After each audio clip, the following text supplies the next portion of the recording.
I know both you and I, in terms of learning, are both great admirers. In fact, we have a great debt to, we've already admitted it, to Alec Clegg. Yeah. And so I wonder if you've got a moment this evening to share with us what you think Alec Clegg did for you as a young lad. There'll be people in this room, I think, who have been school teachers and who were brought up under the auspices of the greatest educationalist and visionary in education that there ever was. Too right. It was a man called Sir Alec Clegg, and from 1948 until 1970 he was in charge of the West Riding Education Board. And what you've got to remember, from 48 to 70, that period, that 22-year period, the north of England was changing.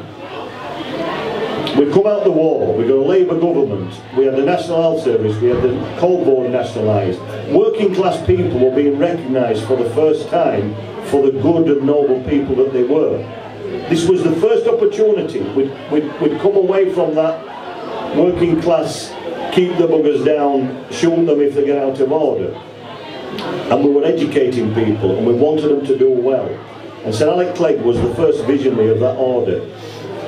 I went to school in the 1960s at George Street in Featherstone, and George Street in Featherstone were a straight up and down Victorian red brick primary school.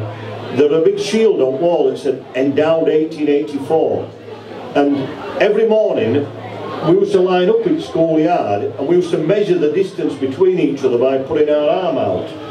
And then, having put our arm out to measure the distance between ourselves, we'd put our thumbs down the seams of our trousers, regimented, and then somebody would blow a whistle and then you went to your classroom, and your classroom comprised sloping desks with an inkwell in the top right hand corner and a groove for your italic pen, and the teacher stood on a raised dais behind a bigger desk with a groove for it, for what? His cane. And all the teachers were people who fought in the First or Second World War. They wore tweed jackets and they used to put the pipe in the pocket and they smelled tobacco.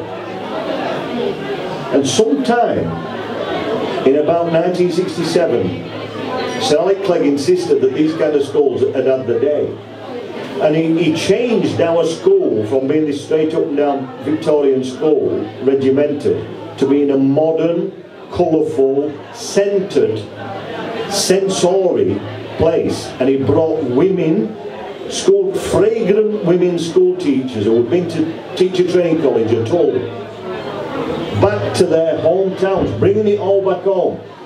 Educate these young women, send them to teacher training college, and then encourage them to come back to Featherstone, in my case, Normanton and yours, and teach. Yeah. And one such woman, Andrea Price, came one day in 1967 with a flower in her hair and a miniskirt on and a cowbell around her neck on a ribbon, and went like this to us: "Peace, kids." And we're from Mafeking Street. And she'd say things like, "We won't bother with an assembly this morning, children. Let's all pretend to be an apple orchard. Pick up a green bean bag and pick up a red bean bag, and now you're an apple tree."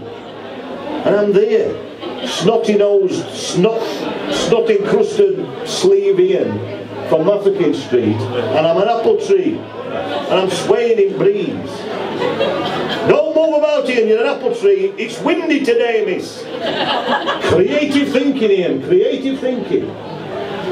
And if you have an opportunity like that, it's wonderful. And one morning, Bill, she said, "Former crocodile children, boy, girl, all holding hands, we're going to the library."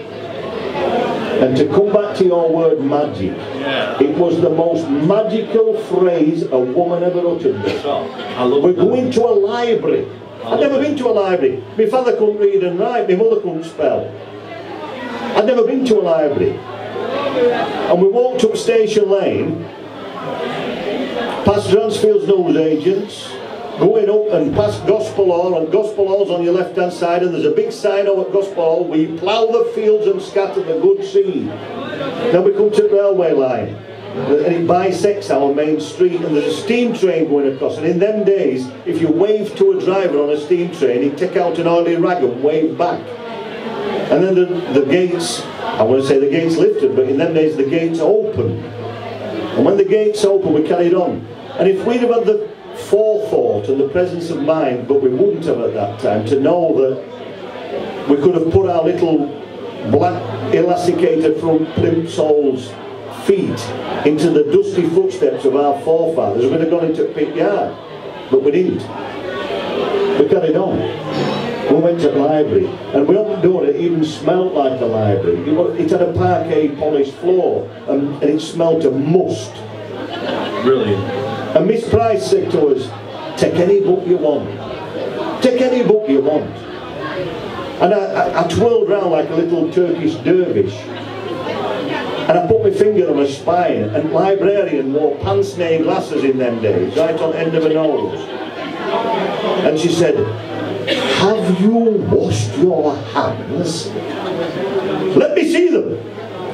And I came and I showed her my hands, and I daren't tell her that I'd been mucking ends out of my dad's allotment at 7:30 that morning. Wash them.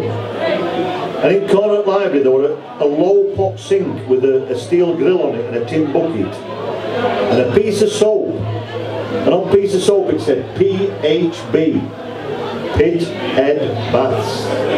Because that library had been built by a penny a week stopped off a coal miner's wages.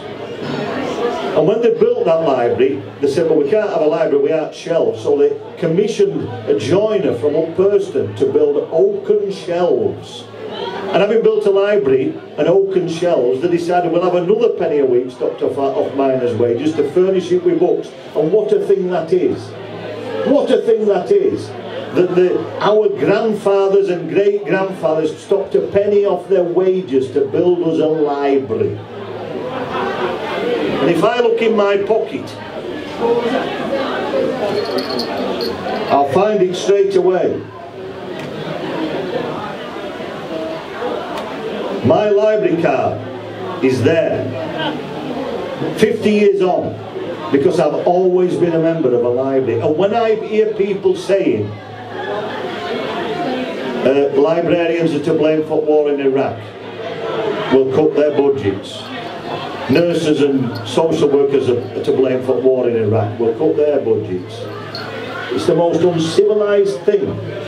And later in my life, I had the great honour to meet Sir Alec Clegg's widow, called a Lady Jessie Clegg. She lived at Saxton, and she said, Ian, I've been hearing very good stories about you. You've been speaking remarkably well about my dear late husband. I said, I have. I adored him. I never met him. I adored his vision. And she took me for a dinner, a lunch, as middle classes call it, in Scarlingwell Golf Club near Sherburn in Elmet. And she said, Ian, can I recommend the guinea fowl with a bundle of asparagus and the Cote de Rome village to wash it down? She was 92 at the time. I said, you can